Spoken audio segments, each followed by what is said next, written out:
मैंने कभी सोचा भी नहीं था कि वो बंदा जो साल से ज़्यादा का टाइम गुजरने के बाद जिसने मेरे पैसे लिए थे और पीछे मुड़ कर ना तो कभी उसने कोई कांटेक्ट किया, ना फ़ोन किया, ना मैसेज किया, वो बंदा खुद मेरे पास आया, मेरे वो सारे पैसे उसने वापस किए और इसके साथ साथ उसने अपने रवैये की माफ़ी भी मांगी।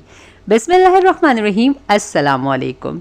नाज़रीन करम, आपके साथ दूसरों के मौजज़ात इस्तग़फ़ार को लेकर लोग बहुत ज़्यादा शेयर करते होंगे, लेकिन मैं आपको बता दूं, मैं किसी दूसरे का आपके साथ कोई मौजज़ा नहीं शेयर करी कि ये उस बंदे के साथ हुआ, इसने मुझे फ़ोन पे बताया, उसने मैसेज पर बताया, उसने मैं इंस्टा पर मुझे मैसेज किया। ऐसा कुछ नहीं है, ये मेरे साथ ही हुआ है और यकीन जानिए कि साल से ज़्यादा का अरसा हो गया था और मेरे ये पैसे तकरीबन मेरे ख्याल से जा ही चुके थे और मुझे कोई उम्मीद नहीं थी कि ये बंदा ये पैसे मुझे वापस करेगा। मेरे जितने भी पुराने सब्सक्राइबर वो सब जानते हैं कि मेरा हिकमत का भी काम है, इसके अलावा भी मेरे कुछ बिज़नेस है जिनको मैं अपना संभालती हूँ, रन करती हूँ। तो हमारी क्लाइंट से बात भी होती रहती है, हमारी कंसाइनमेंट और डिलीवरीज़ भी होती है और जिसके सिलसिले में हमें उनको पैसे एडवांस पेमेंट करनी होती है और फिर हमें हमारी चीज़ें मिलती है। अच्छा, इस बंदे के साथ हमारा काम होता रहा और शुरू से ही इसका जो तरीका था वो थोड़ा सा ये था कि ये हर काम में थोड़ा बहुत डिले तो करता ही रहता था। मतलब पैसे दिए तो बहुत ज़्यादा चीज़ें मिलने में बहुत ज़्यादा टाइम लगता था, बहुत ज़्यादा कहना पड़ता था। लेकिन एक टाइम ऐसा आया कि जब हमने इससे एक अच्छी खासी पेमेंट की और उसके बाद से ये बंदा ऐसा गायब हुआ, मतलब ना कोई फ़ोन, ना कोई मैसेज, कुछ भी नहीं, और मेरे पैसे लेकर ये चला गया। अच्छा, मैं इस बंदे को अप्रोच की, रीच किया, फ़ोन पे फ़ोन, मैसेज पे मैसेज दिए कि भाई आपने हमें डिलीवरी नहीं दी। ये सब कुछ होता रहा लेकिन कोई एक रिप्लाई भी इस बंदे का मेरे पास नहीं आया। वक्त गुज़रता गया, हमने अल्लाह पर छोड़ दिया क्योंकि हमारा काम का पैटर्न ऐसा होता है कि इसके अंदर इतनी मसरूफियत हमारी चल रही थी कि हम किसी के पीछे कितना भागे, बस इसने नहीं किया और बीइंग अ वुमन और ज़्यादा तो हम भाग भी नहीं सकते थे इसके पीछे, हमने अल्लाह के ऊपर मामला छोड़ दिया। मैं आपसे कहूँगी कि शायद ये मेरी ज़िंदगी में इस्तग़फ़ार और प्लस दुरूद, ये इसकी बरकत है जिसका विर्द सबसे ज़्यादा, मतलब मेरे अपने सुबह शाम के अस्कार भी हैं जिनको मैं डेली बेसिस पर करती रहती हूँ, लेकिन इस्तग़फ़ार और दुरूद का हिस्सा मेरी ज़िंदगी में बहुत ज़्यादा है, जो कि मैं बहुत ज़्यादा करती हूँ और जिसकी मैं दूसरों को भी करने की ताकीद करती रहती हूँ कि आप भी इसको अपनी ज़िंदगी में लेकर आए। अल्लाह ताला आपके लिए भी रास्ते खोलेगा और अल्लाह ताला आपके लिए भी आसानियाँ खोलेगा, क्योंकि किसी भी इंसान का जो पैसा होता है वो उसने बड़ी मेहनत से कमाया हुआ होता है। वो अगर कोई इस तरह से कोई किसी का ले जाए तो अगर पैसे ज़्यादा हो या कम हो, लेकिन अगर वो मेहनत और हलाल से कमाए गए होते हैं ना, तो वो थोड़े भी बंदे के लिए बहुत ज़्यादा अहमियत रखते हैं। वो पैसे मेरे मुकम्मल तौर पर मुझे ऐसा लगता था कि बस अब ये चले गए, लेकिन मैंने इस बात पे शुक्र अदा किया कि ये बंदा ये पैसे लेकर चला गया। चलो, इससे मेरी जान छूट गई। अल्लाह ताला ने मज़ीद राहें खोल दी और हमें मज़ीद ऐसे बंदे मिले जिनके साथ हमने काम करना शुरू किया और अल्लाह ताला ने हमारे लिए आसानी पैदा की, क्योंकि उस चीज़ को सिर्फ हमने अल्लाह की खातिर छोड़ा था और हम किसी भी किस्म के झगड़े में और मुसीबत में नहीं पड़े। क्योंकि बीइंग अ वुमन, जब आप किसी भी किस्म का बिज़नेस या काम करते हो तो यहाँ पर आपके लिए इन चीज़ों को करना थोड़ा सा मुश्किल होता है बनिस्बत मर्दों के, क्योंकि आप इतना डीप में और डिटेल में तो जा भी नहीं सकते, और स्पेशली वो फीमेल्स जो कि अपना पर्दा ऑब्ज़र्व करती, अपने पर्दे में काम करती है, तो उनके लिए तो शायद मुश्किलात और भी ज़्यादा हो जाती। लेकिन जब अल्लाह ताला आपके साथ होता है और आप एक सुन्नत के मुताबिक अपनी ज़िंदगी गुजार रहे होते हो, तो ये बात हमेशा याद रखिएगा, अल्लाह ताला आपकी ज़रूर मदद करता है और आपको कभी भी ऐसा बेयारो मददगार नहीं छोड़ता है। ज़िंदगी में आजमाइश, इम्तिहानात, मुसीबतें, मुश्किलात आती ही रहती है, ये हमारी ज़िंदगी का हिस्सा, और जब तक हम जिंदा है ये सब कुछ होता रहेगा।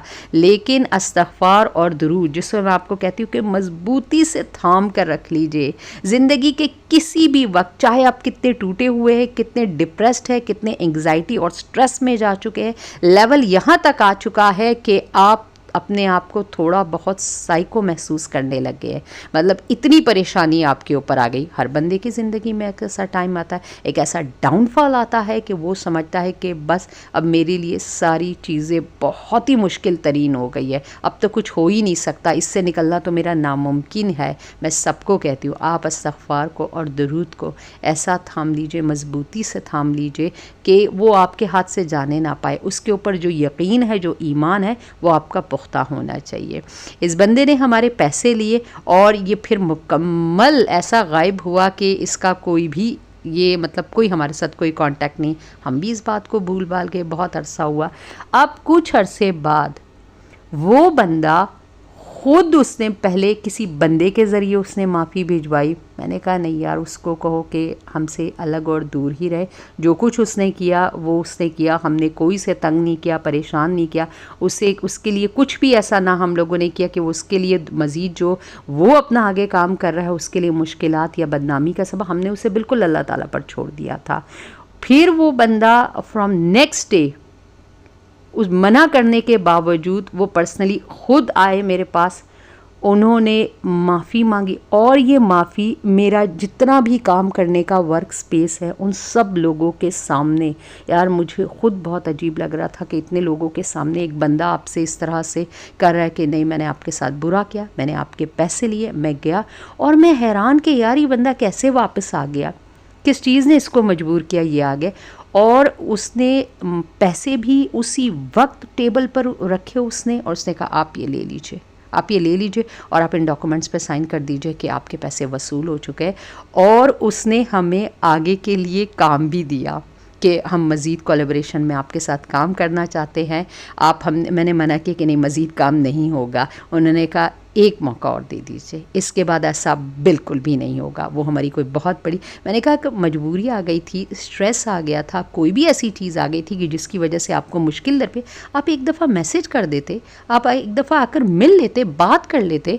हम सब यहाँ पर इस दुनिया में एक दूसरे की हेल्प के लिए आए हुए, खुदा ना खास्ता ऐसा कोई मसला नहीं है कि भाई कोई अगर किसी को मुसीबत आ गई है तो नहीं हम उसकी जान लेने को तैयार हो जाएंगे और हम कहेंगे कि नहीं भाई आपने तो ये करना ही करना है। मैंने कहा आप एक बात तो कर लेते ना, आपने खामखा इतने अरसे आपने आपको ऐसा रखा और आप एक गुनाह की कैफियत में थे, आपने बगैर किसी इजाज़त के जो है ना उस बंदे के पैसे अपने पास रखे हुए थे। आप आकर एक दफ़ा बात तो कर ले। कहते ये मेरी गलती है, मैं इसको मानता हूँ। और मैं इतना अल्लाह ताला के करम पर, उसकी ब्लेसिंग पर यकीन जाने, मैं इतनी हैरान, मेरी हैरानी की हद नहीं थी कि वो पैसे जो मेरे तसव्वुर में भी नहीं थे कि मुझे मिल जाएंगे, अल्लाह ताला ने मेरे वो पैसे वो मुझे वापस दिलवा दिए। वो बंदा खुद आया, उस बंदे ने उस पैसों के साथ यार जो उसने माफ़ी मांगी, मैं शर्मिंदा हो रही थी कि यार ये अब ये क्या कर रहा है इतने सारे लोगों के सामने कि नहीं बस आप हमें। और उसने आगे का मज़ीद हमारे साथ काम कर दिया, मतलब मज़ीद उसने कहा कि हम आपके साथ काम करेंगे, आप इनकार नहीं करोगे। वो दूसरे बंदे को भी फिर ले आया नेक्स्ट डे कि भाई आप इससे सिफारिश लगवाओ कि ये एक दफ़ा मान जाए, हमारे साथ दोबारा काम करने को तैयार हो जाए। मैं स्पीचलेस, मैं स्पीचलेस कि अल्लाह ताला ये इतने अरसे बाद ये बंदा कैसे खुद, जब आप सोचते हैं ना कि आपने कोई कोशिश नहीं की, कोई कोशिश नहीं की और कहाँ से ये असबाब बना।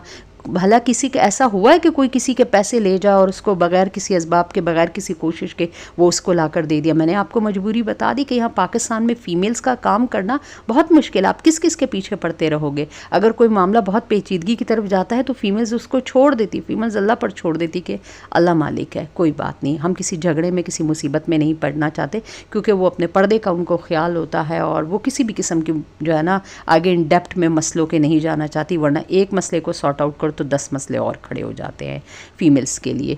तो ये दुरूद और ये इस्तग़फ़ार, ये जो विर्द है, मैं आपसे अक्सर कहती हूँ आप 7000 टाइम कर लिया करें।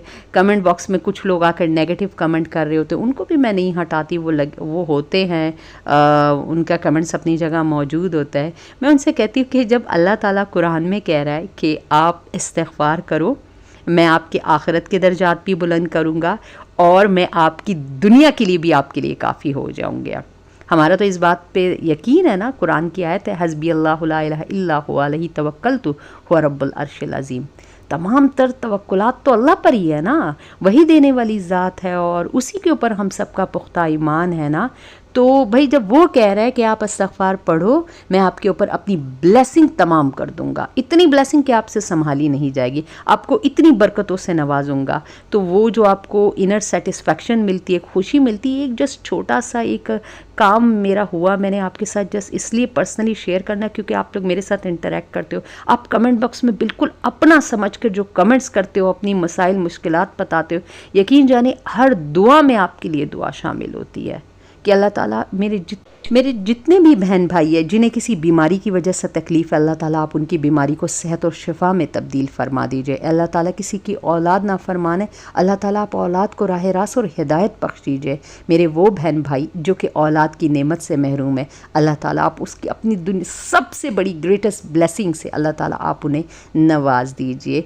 कोई भी बंदा है जिसके वालिदैन फौत हो चुके, वो अपने आप को बहुत ही ज़्यादा अकेला डिप्रेस, अल्लाह ताला आप उन्हें बेहतरीन रफ़ीक और साथी अता फरमा दीजिए, एक बहुत अच्छे दोस्त से उन्हें नवाज दीजिए ताकि वो अपनी कमियों को, माँ बाप की कमी तो खैर कोई भी नहीं पूरी कर सकता है, लेकिन यह है कि कम कुछ ना कुछ भरपाई तो हो ही जाती है ना अगर एक बेहतरीन साथी या दोस्त आपका हो जाता है। जिन लोगों की शादियाँ नहीं हो रही, अल्लाह ताला उन्हें हुजूर अकरम सल्लल्लाहु अलैहि वसल्लम की सुन्नत के मुताबिक निकाह के दायरे में लेकर आइए, चाहे वो मेरे भाई है या वो मेरी बहन है। अल्लाह ताला हम सबको आसानियाँ अता फरमाए और हम सबको आसानियाँ तकसीम करने वाला बना दे, और अल्लाह ताला हम सबको जन्नतुल फिरदौस में आला मकाम दे, हमारे दर्जात बुलंद फरमाए, और स्पेशली हमारे जो वालिदैन हैं हम सब के, अल्लाह ताला उनके दर्जात बुलंद फरमाए। आपको बीच में एक छोटा सा ऐड दिखाया गया, ये हमारा हिकमत का काम है। मेरे जिन भी बहन भाइयों को नेचुरल तौर पर प्रेगनेंसी कंसीव करने में प्रॉब्लम पेश आ रही है, तो वो दिए गए व्हाट्सअप नंबर पर अपनी पेड अपॉइंटमेंट भी बुक करवा सकते हैं और घर बैठे अपनी मेडिसिन भी मंगवा सकते